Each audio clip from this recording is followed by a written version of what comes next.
From the JAMA Network, this is JAMA Internal Medicine Author Interviews.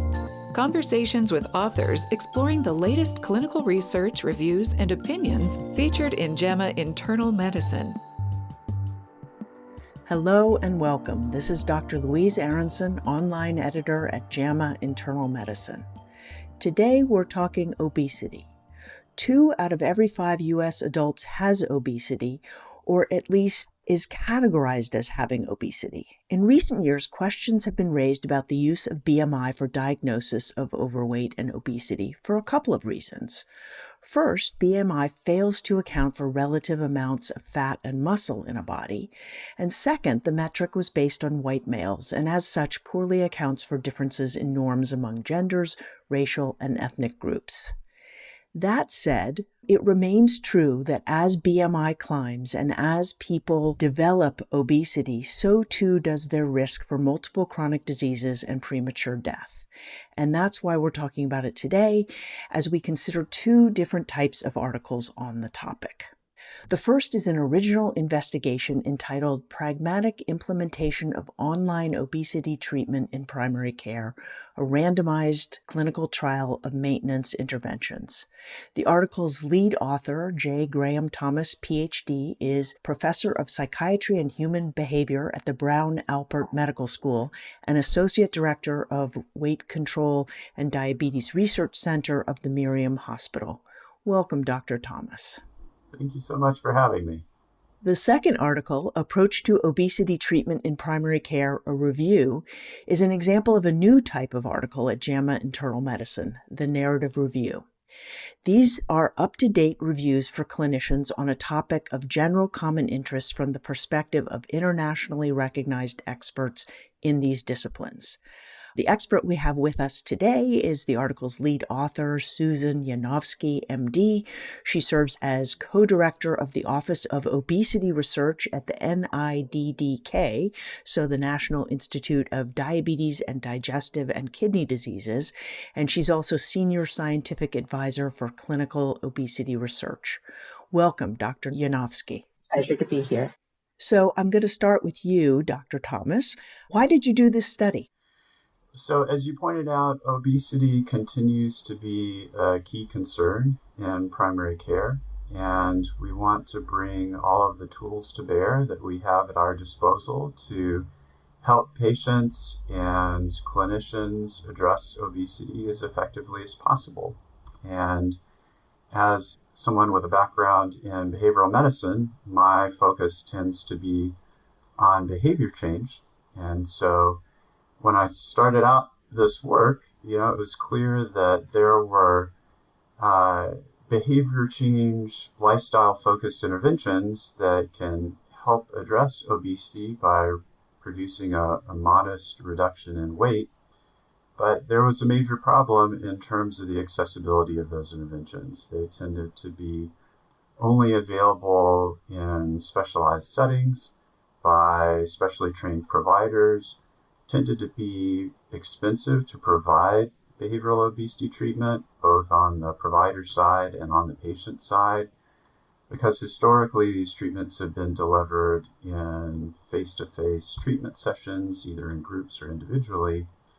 And so this work started out with the goal of producing a fully automated online program that would translate the effective components of behavioral obesity treatment to a format that could be made much more widely accessible for reduced cost. And we have developed and iterated on an online program that we call RX Weight Loss for several years, and it has demonstrated efficacy in controlled trials in the primary care setting.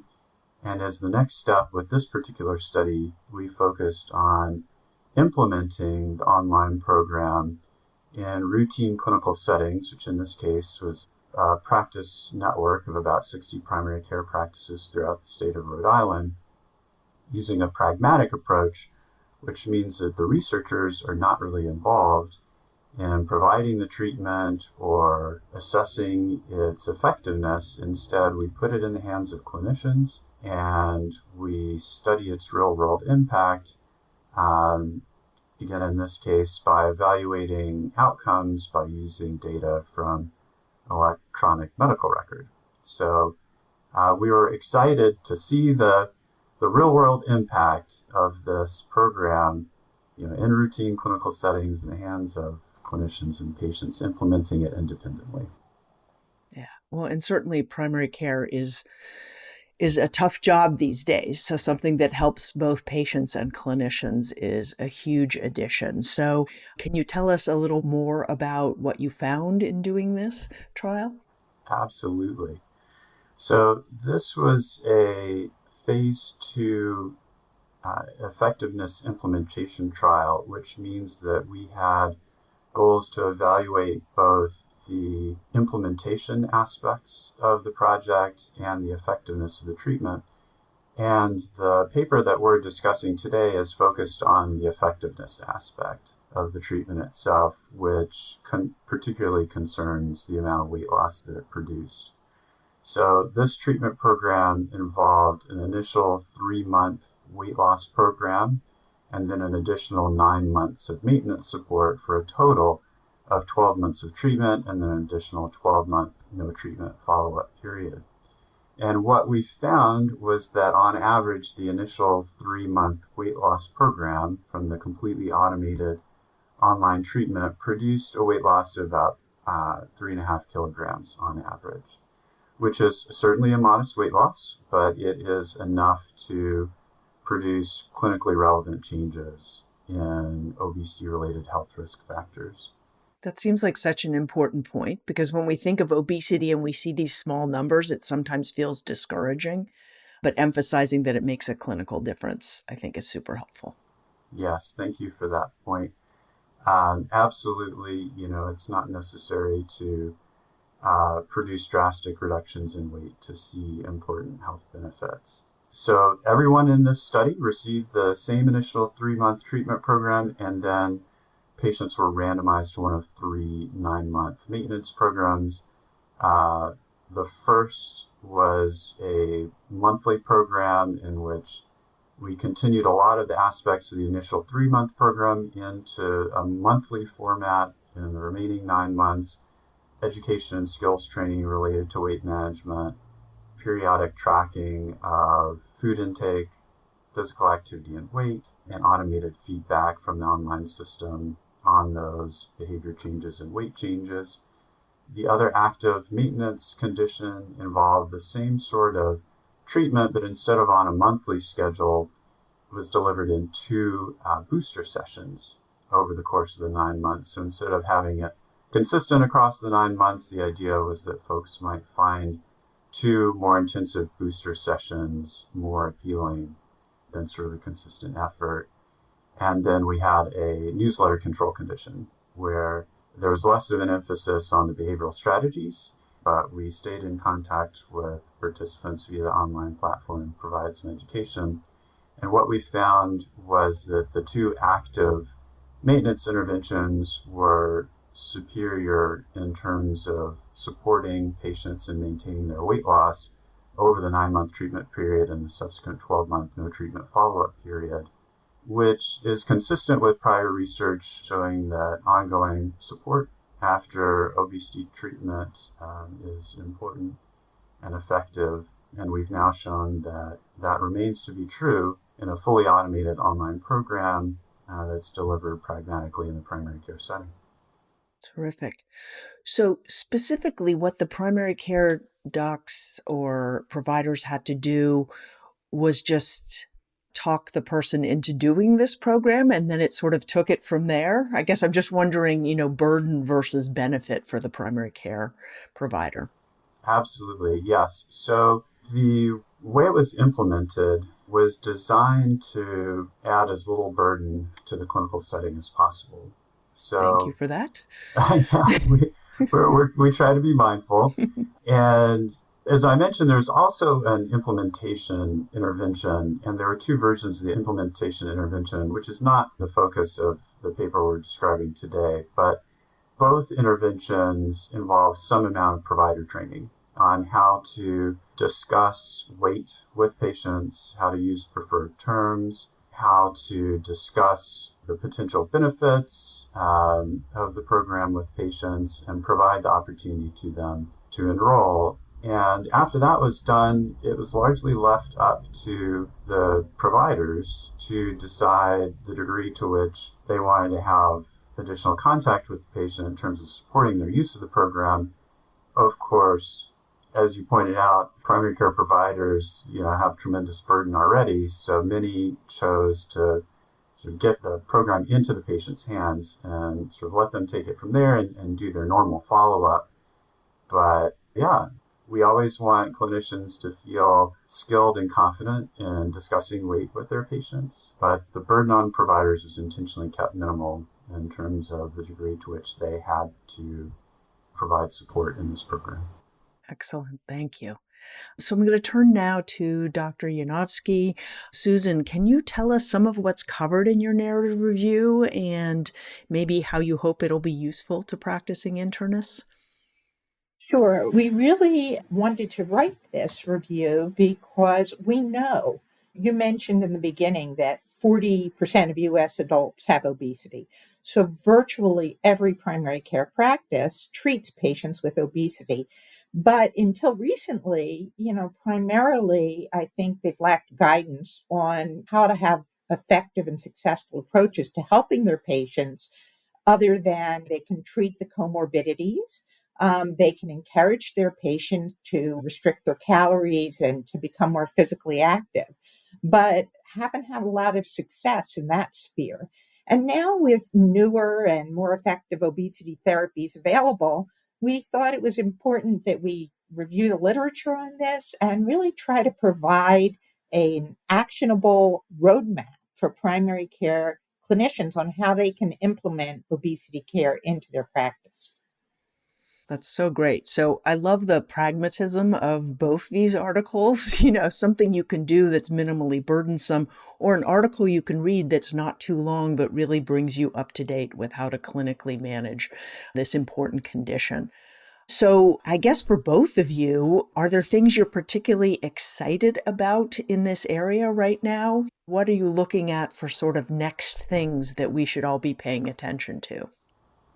I think Susan makes a great point about how, there are a number of different options that are available for addressing obesity in primary care. And I think it will be exciting to learn more about how to match appropriate forms of treatment with patients to produce the best benefit, and how to combine different approaches with new obesity-focused medications becoming available that are highly effective.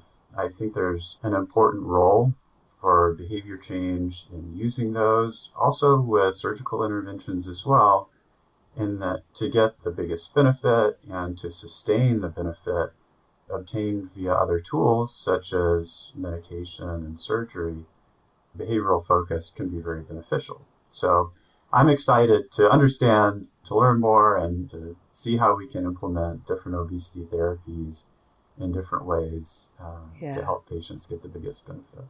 I love that we actually have lots of options, and figuring out how to best combine them for a unique individual is so important. Susan, any thoughts or something you're particularly excited about now in this area? I think it's so exciting. I've been doing this work for more than 30 years.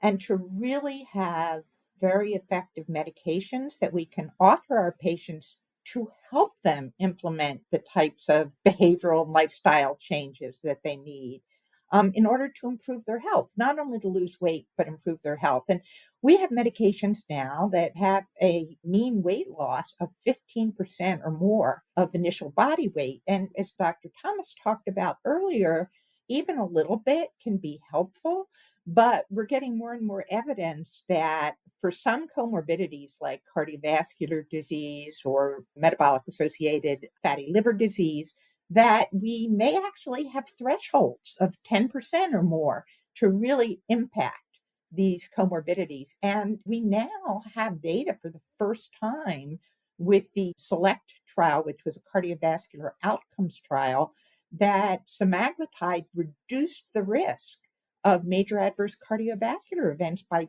20%. We also have some data that it may improve symptoms of HFpEF, of heart failure with preserved ejection fraction, which is particularly prevalent among patients with obesity. So we are starting to see now medications, things we can offer our patients in practice that may really improve their health. But having said that, I also want to have a couple of caveats. And that is that these are serious medications. So they not only can have benefits, but also risks of rare but serious side effects. Like you've probably heard about maybe an increased risk of gastroparesis or ileus. So it's really important that patients have a relationship with their primary care clinician when they're on these medications. And Dr. Thomas, you talked about the need for remote lifestyle interventions that could be more accessible and more affordable for patients. But when we start using and implementing those interventions, I really feel there needs to be a continuing relationship so that the clinician is aware that the patient is getting this treatment and there's feedback back to the clinician, because the primary care clinician who knows the patient well may have to adjust other medications and really needs to follow that patient over time. So this is a very exciting time, but it's also a time that we really need to do more work to see how to best implement these in practice. Terrific. Thank you both so much for being here. We could clearly discuss this for several more hours. I also want to call listeners' attention to February 19 online first health policy and law article in JAMA Internal Medicine called Body Composition in Anti-Obesity Medication Trials Beyond Scales by Agarwal et al. And I want to thank you both so much for your expertise in being with us today. This is Dr. Louise Aronson, online editor at JAMA Internal Medicine. I hope you've enjoyed this JAMA Internal Medicine podcast. This episode was produced with excellence again by Daniel Musisi at the JAMA Network.